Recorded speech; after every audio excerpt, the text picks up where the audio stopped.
Step into the chaos of the courtroom, where shocking revelations and unexpected twists unfold. From dramatic outbursts to jaw-dropping confessions, these wild moments blur the lines between justice and theater. Case number 1. James Douglas Gonzalez. We are starting with a cold-blooded murder case hearing from 1992 in Mobile, Alabama. 15-year-old James Douglas Gonzalez is charged with the murder of 18-year-old Matthew Hall.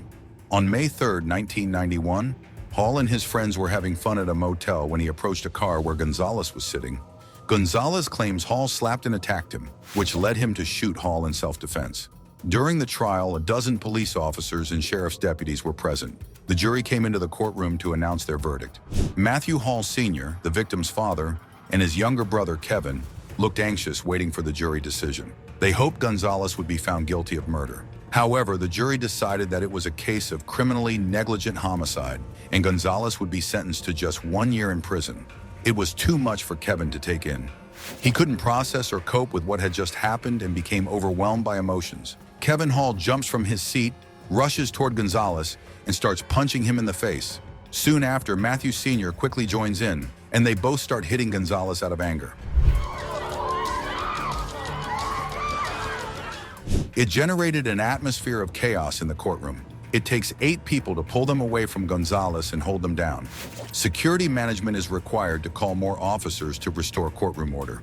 Gonzalez's mother and grandmother are in tears, and the spectators are shocked. Officers managed to evacuate Gonzalez from the courtroom without serious injuries while paramedics treated those hurt in the clash. Afterward, Judge Braxton Cottrell sentenced Matthew Hall Sr.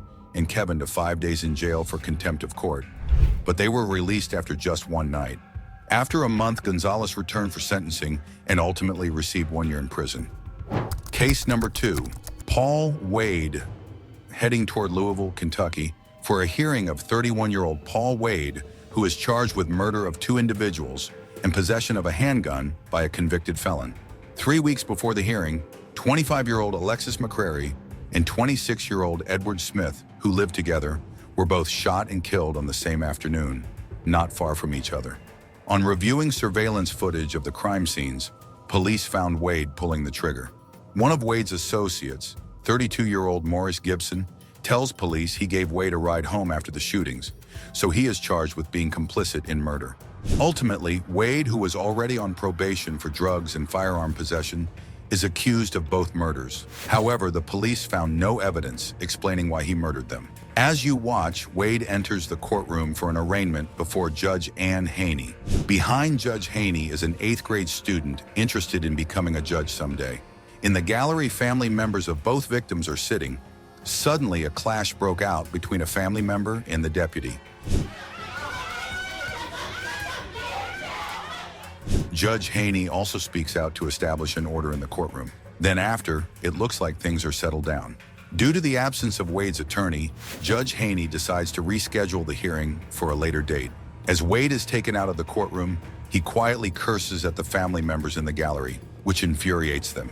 Suddenly, they jump to confront Wade, and here begins the wildest courtroom moment that shocked everyone.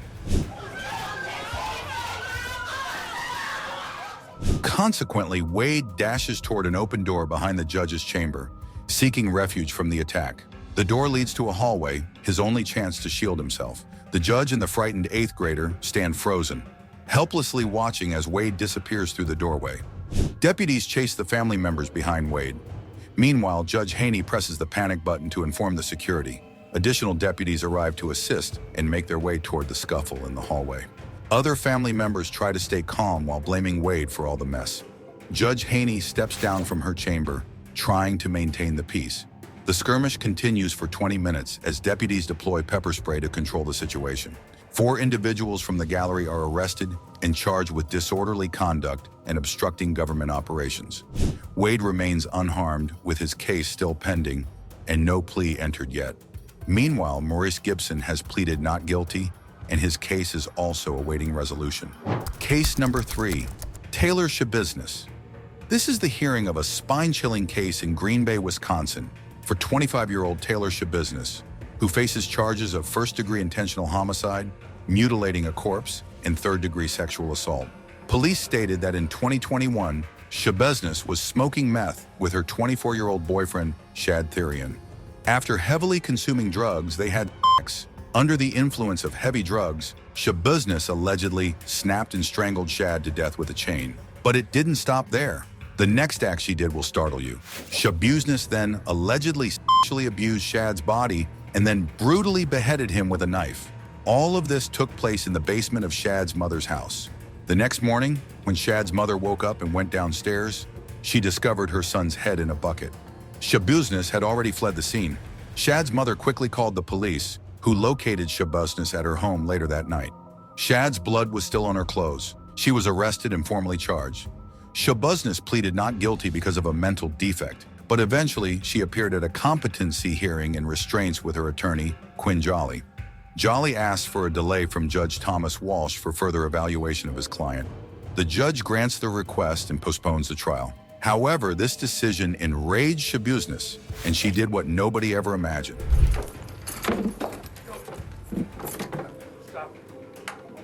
Stop it. All of a sudden, Shebesnes, while in handcuffs, jumps Quinn Jolly and starts striking his head with her elbow. Jolly deflects her as a deputy quickly steps in to intervene. The deputy pins Shebesnes to the ground and hurriedly calls for help. Luckily, Jolly remains uninjured and is escorted from the courtroom. Shebesnes still keeps kicking the deputy. Meanwhile, a second deputy comes into the courtroom and calls for more officers to handle the situation. The court is evacuated as the deputies attend to Shebesnes. After calming her down, deputies transfer her to a holding cell from the courtroom. The hearing reconvenes after a brief break, and Jolly approaches the judge with a specific request. The hearing takes place again 2 weeks after this incident.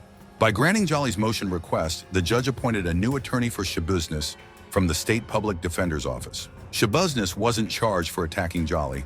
However, after a few weeks of evaluation, she was deemed competent to stand trial. Case number 4, Bass Webb. 30-year-old Bass Webb has been charged with 2 counts of attempted murder and is in Bourbon County District Court for hearing. He has already served 3 months on assault charges in Kentucky jail.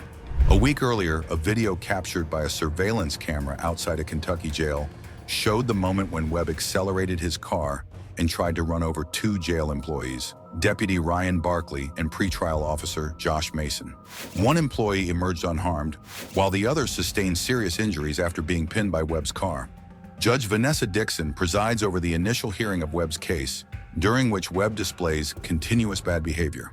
Judge Dixon then informs Webb that she is recusing herself from the trial because she is acquainted with the 2 jail employees he targeted with his vehicle. There's no way I want to try this case or have any further proceedings, or I have to see you for one further second. Webb's reaction to this statement shocked everyone in the courtroom. Immediately after completing Judge Dixon's statement, Webb spat on her. Set preliminary hearing next week. Charge me. Judge Dixon was understandably outraged and immediately ordered the deputies to charge Webb. This was a humiliating action by Webb that no one can expect. Consequently, the jury found Bass Webb guilty of 3rd-degree assault for spitting into the face of the judge. Case number 5, Rakeem Michener.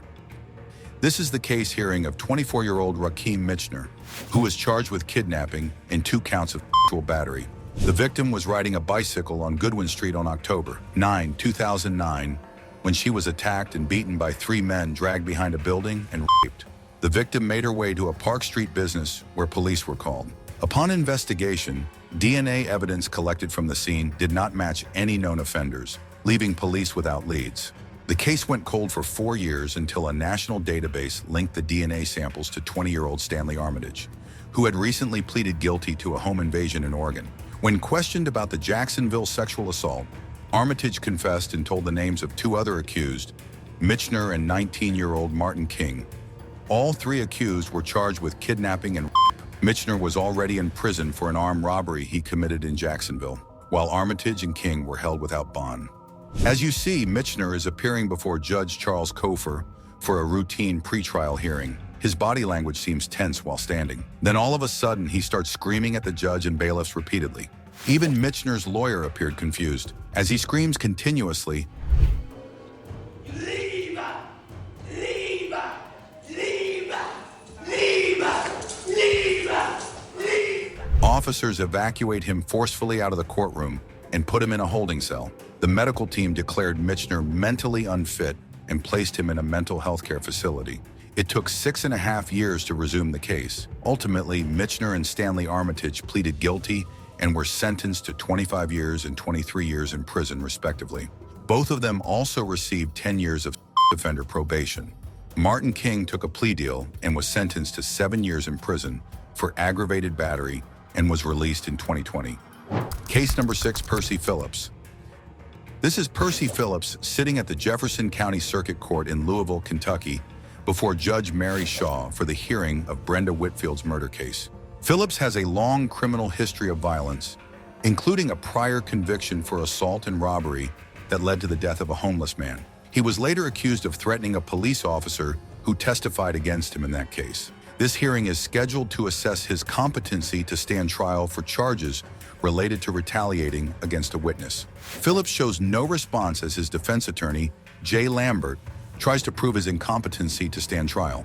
Lambert expresses his frustration that Phillips has refused to engage with him or provide any guidance for his defense. Meanwhile, Phillips remains completely still, his gaze directed elsewhere, ignoring both his attorney and everyone else in the courtroom. Until now, Phillips is at peace. Lambert concludes his appeal to the judge with a stern warning about the unpredictability of his client, and it doesn't take long to prove Lambert right. Afterward, prosecutor John Balliet starts his address to the judge by recalling the reasons for their presence in court, and as he mentions the charges against Phillips, the defendant furiously stands up with a jerk and freaks out. With the verdict and unhappy with the sentence, he threatened the police officer who testified against him. As Phillips remains uncontrollable, one officer draws his taser. Emergency services are called to assist as he lies on the floor of the chaotic courtroom. Judge Shaw also looks around hopelessly. Phillips was declared incompetent to stand trial, and all charges against him were dismissed. Later, he stands trial for charges of robbery and murder in the gas station. However, proceedings never conclude, and the jury also declines to seek a retrial. Case number 7, Nicholas Garrison. In Highland County Courthouse in Greenfield, Ohio, deputies are taking Nicholas Garrison in custody as he has been charged with possession of methamphetamine.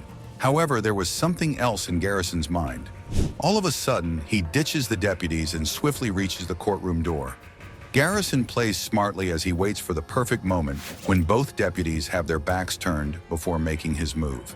He deftly navigates between the two officers, and a third cannot match his speed in the open court. He rushes for the stairs as Deputy Reno leaps over the railing in a desperate attempt to stop him, causing the officer to roll down the stairs and fall hard to the ground while Garrison manages to escape the courthouse. Garrison would evade police for nearly 4 days before being captured. He now faces additional charges for his courtroom escape. Meanwhile, Deputy Reno, who made that daring dive, suffered 4 broken ribs and a minor concussion during his attempt to thwart the escape, but he eventually made a full recovery. Case number 8, Alan McCarty. Last but not least, we turn to the courtroom hearing of Alan McCarty, who was arrested and charged after making death threats against a judge in a child custody case.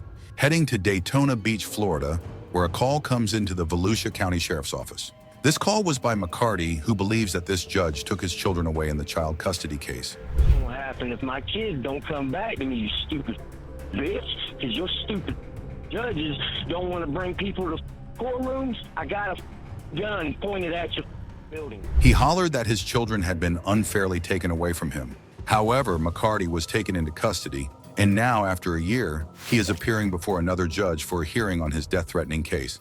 He shows disrespect towards the judge during his pretrial hearing by continuously behaving badly while having a conversation with the judge. He curses the judge for taking his children away. He is making this up. I was never sworn in. I have not been sworn in at all. You're a liar. The judge displays respect toward McCarty and asks him calmly if he wants to continue this trial. Yet, with no betterment on the other side, McCarty continues insulting behavior and cursing. Finally, McCarty chooses to remain for the witness testimony, but it gets cleared out due to his ongoing outbursts. Lastly, he was found guilty of threatening the judge. Then he returns the following month for sentencing hearing. Still, there is no change in McCarty's behavior. This time the judge has had enough and asks officers to evacuate him from the courtroom. Officers take him to a specific room with a one-way mirror. After that, the judge announces that he finds McCarty guilty.